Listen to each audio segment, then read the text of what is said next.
One of the things that I know I have struggled with a bunch, and a lot of the clients that I work with have struggled with as well, is this idea or question around whether or not they should continue to diet. The idea of giving up dieting can feel overwhelming, confusing, angering.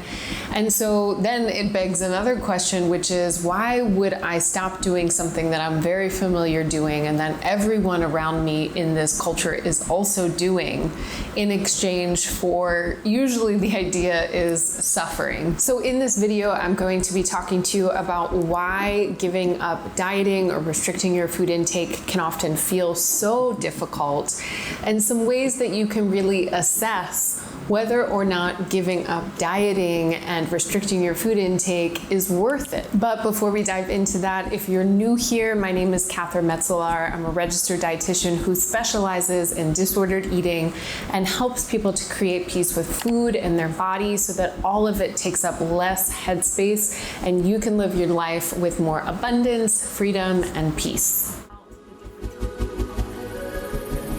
You definitely want to take a listen to this. Years ago, when I first started my own healing and recovery journey, I had no idea what it would entail. And honestly, to begin with, I thought that I was just a person that was eating healthy and didn't have any issues. And fast forward, it turns out I was very much struggling with my own eating disorder. And I will say that in the process of healing my relationship with food and becoming a clinician and a practitioner that helps people to heal their relationship with food and their body, there were a lot of ups and downs, as there are with the individuals that I work with as well. So it brings up this question around, why would one do this? Why would you do this? Why would I do it? Why would we go through the pain and suffering of shifting and changing our relationship with food and our body when along the way there's difficulties, our culture is telling us that we're doing something wrong, it's gonna feel really uncomfortable, there might be weight gain that happens in the process. So I want to offer you some reasons why it can feel so difficult and some ways that you can put that into context, maybe as you're healing your relationship with food, that will hopefully give you some hope no matter where you're at in thinking about giving up dieting and food restriction. One of the main reasons it's so difficult to give up dieting and food restriction is because we exist in a dieting culture, or what some people call diet culture, which means that we are inundated with beliefs about food essentially from birth, and told that restricting food and cutting out food groups is honestly the only way that we should be eating and existing in this world. And so it leads to lots of disordered eating over time. We restrict our calories or the amount of energy that we take in. We get really afraid of certain foods or food groups, in particular carbohydrates right now, but maybe in your lifetime it was also fat. It leads to all kinds of issues with food and also with our relationship with our body. Part of diet culture and existing in diet culture is that we're told all kinds of things about bodies, including but not limited to the fact that thinner is better. At least that's what we're told, regardless of what we need to do to get to a certain body size and the impact on our mental health and our physical health. But even with the knowledge of knowing that you exist in diet culture, and maybe you've listened to podcasts or read articles, or maybe this is the first time that you are hearing about diet culture, nonetheless, even knowing that we exist in diet culture often isn't enough to flip the switch or change our mind in regards to how we're engaging with dieting. We don't all of a sudden wake up and think, you know what? I'm done dieting, I'm done cutting out foods, I'm done following plans, I'm done with all of it. It just doesn't happen like that, unfortunately. And this is the really frustrating part, I think, because oftentimes when we start realizing that we have a dysfunctional relationship with food, or we want things to change, we can get really frustrated with ourselves when things aren't happening as fast as we think they are. We think that, it'll just be about a decision when in fact it's much more difficult than that. And there are a couple of reasons why it's so difficult. One, as I mentioned, diet culture.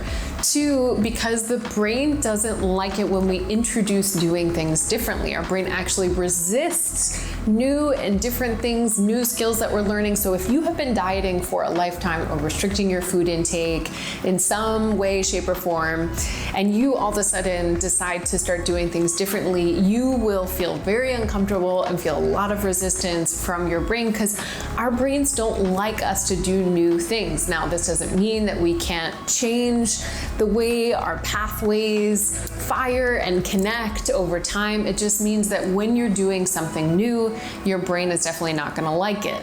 I would add to that, as a third reason why this shift and change is hard to give up dieting, is if you have any kind of perfectionistic tendencies. Now, I am a perfectionist, or what I like to call a recovering perfectionist.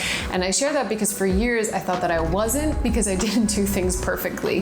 So if this is you, know that you don't have to consider yourself a perfectionist or be doing things perfectly or everything in your life really organized, for example, in order to be a perfectionist. This simply just means you hold yourself to very high standards and you feel like you don't often meet those standards. So in the context of maybe being a perfectionist or being a recovering perfectionist or holding yourself to really high standards, it's difficult to give up dieting because everything in the culture is telling you and giving you feedback constantly that you are a good person and you're doing good things and you're successful if you are following a specific kind of eating style and diet that the diet culture that we exist in is saying is good. It's also really difficult to give up dieting because of the amount of resistance that we often receive from loved ones in our life, from the people around us. And this can be hard, I think, for a couple different reasons. One is because it just sucks, right? It sucks receiving constant criticism, you're at the family dinner table and people are challenging the way that you're approaching food and trying to no longer restrict your food intake. That is really exhausting. It also can be really overwhelming and scary for you if you're a person that doesn't really like to get a lot of attention or has worked hard in your life, whether consciously or unconsciously, to kind of blend into the background, to not be front and center, or if you are front and center, it's only because of things that you're choosing. So take, for example, when you decide to stop dieting or restricting your food intake, now all of a sudden people are making comments around you that you might not like, asking you or criticizing the way that you're doing things, and that just doesn't feel so good. And honestly, a lot of people think, well, it'd be easier just to diet and restrict and I would just blend in and nobody would question what I'm doing and I wouldn't have to constantly sort of butt up against this criticism and this questioning that often you receive and many people receive when they decide to give up dieting. Giving up dieting can also bring with it some bodily changes. More specifically, weight gain tends to be a common outcome of no longer restricting your food intake and stopping dieting. Now, before you turn off this video, before you say, no way, I don't want to give up dieting, let me elaborate on this a little bit. One of the things that we know to be true is that bodies are very complex. And the reality is when you start healing your relationship with food, giving up dieting, no longer restricting, working through your own disordered eating and disordered relationship with food, for most people, and I'm generalizing here, but for most people, they have been weight suppressed, which means that the range or place in which their body feels most safe and comfortable, it has been under that for some time. And this is regardless of what size body you are in while you're dieting. So what this means is that when we start to include food in the diet more regularly, to include a variety of foods and enough food, often an outcome of this is weight gain. Now, for some people, this can be permanently. For some people, this can mean that their body goes through some changes and then their body changes again. We don't know what's going to happen to someone's body when they start to move into healing their relationship with food. Some people gain weight, some people's weight stays the same. Not many people lose weight, and in fact, the intention and point of all of this is to really take the focus off of the body, in particular as it relates to weight loss and weight gain, as we're healing our relationship with food. But I say this because I want to normalize the process of gaining weight, and also to name that depending on our privilege in the process, it will really change how the experience is for us. For example, I have something called thin privilege, which is where my body, because of my genetics, is naturally thinner. Does this mean that I like my body, or does this mean that people that have thin bodies, if this is you, like your body? No, not necessarily. What it means is that we don't have to experience systemic oppression by being in larger bodies, for example, that other folks do. What this does mean, though, is that I and others do not have to face oppression in regards to our body size while we're doing the healing work. So while I think it's important to talk about and discuss all the reasons why giving up dieting is really difficult, I also want to talk about what's on the other side of it and why I believe it's worth it to go through the process of healing your relationship to food and your body because of what you can receive on the other side, if that is indeed something that you want in your life. One of the most common things that I hear my clients say, and I've heard my clients say over time, and that I most certainly have said in the past, is I'm tired of all of this taking up so much headspace. And that is what dissipates over time. It's very difficult to know and understand the amount of time and energy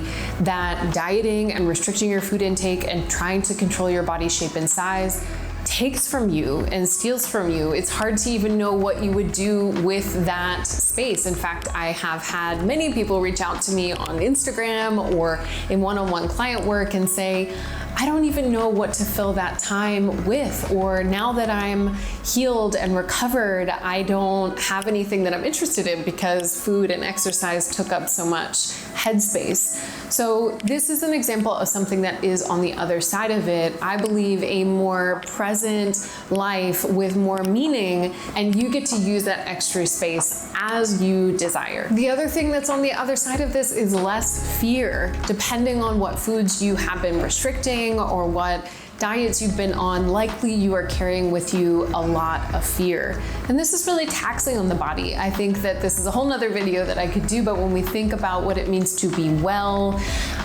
we often exclude the amount of stress that we experience when we are dieting and restricting our food intake and constantly exercising. And the last thing I want to offer, and this list is not exhaustive by any means, is that you will likely be able to form more meaningful connections. When your brain and body is consumed with food and exercise and movement, and when your identity as well, which is something that happens too, is largely consumed by being a person that eats in a certain way or exercising in a certain way, it's really difficult to make meaningful connections. It's difficult to show up fully for your friends. It's difficult to understand the ins and outs of who you are, I believe, when your head and brain and body are so consumed with food and exercise and movement and reading all the things about food and movement. It's just really hard on you in so many ways, including your ability to create community. And while there is some community that you might receive from the various diets that you've been on, the reality is they are fleeting, and as soon as we stop engaging in the diet, we don't really have them anymore. So what then can you do with this information? Now that you are maybe teetering on the fence of, do I stop dieting? Do I stop restricting? Or do I finally embrace a way of living and existing that doesn't require me to restrict my food intake? You're sitting on that fence wondering, which direction do I go in? I want you to think about a couple things to help you to make that decision. One of those things is assessing what your values are in life. There are lots of really wonderful values assessments online for you to figure out why would you do this? Why would you engage in something that's really difficult? Because, like I said, it's not something that's easy, but there are many wonderful things that are on the other side of it. But in the process, it's going to be difficult for a whole host of reasons. and you're going to want to understand and come back to your own values. Is you living a life, dieting and restricting your food intake in alignment with your core values, or is it out of alignment with your core values? The next thing you can do is sit down and make a list about the things that you have and or will gain in the process of embracing a non-diet or anti-diet culture approach to healing your relationship to food. What I mean by that more specifically is, as I mentioned, weight gain is a common outcome of stopping to restrict our food intake. And there are so many other things that we often gain or receive in the process. So I think it can be helpful to reflect on what kinds of things do you anticipate you would gain from the process, or if you're stuck in the middle of things, if you are still working on healing your relationship to food and you've tried a bunch of things, what kinds of things so far have you noticed you've gained along the way?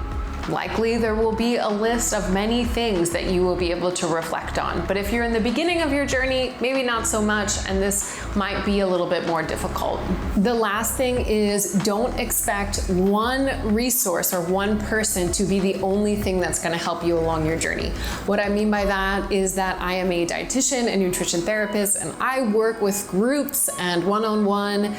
And I am not the only thing that is going to help the individuals that I have the pleasure and honor of working with. It is a whole host of things that often helps someone to shift and heal and change their relationship with food. More specifically, if you are getting one-on-one help or if you're in a group, I would recommend listening to podcasts, reading books, joining support groups. There's free ones and paid ones, so that you're getting lots of information from different sources and you're not depending on one person or one thing in order to help you heal your relationship with food and your body. The benefit of this, an additional benefit, I believe, is that you get to hear the perspective of many different people. Everyone has different experiences in their own recovery and healing their relationship to food in their body.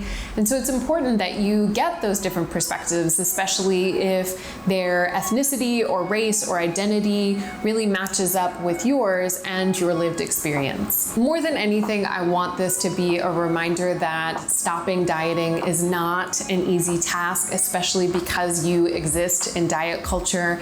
I want you to be more gentle with yourself when possible if it doesn't feel like things are happening as fast as they should be happening, because you might hold yourself to high standards, and also because you have to exist in a very toxic diet culture while you're doing the work of moving away from dieting and moving away from food restriction. I believe that it's possible, and I believe that you can do this. It might just take some time. And know that there are lots of people out there struggling with the same thing that you are, and that you are most certainly not alone. If you like this video, I would be honored if you gave it a like. I'd also love for you to subscribe to my channel, where I come out with videos about healing your relationship to food and your body while having to exist in diet culture. And I hope to see you back here soon.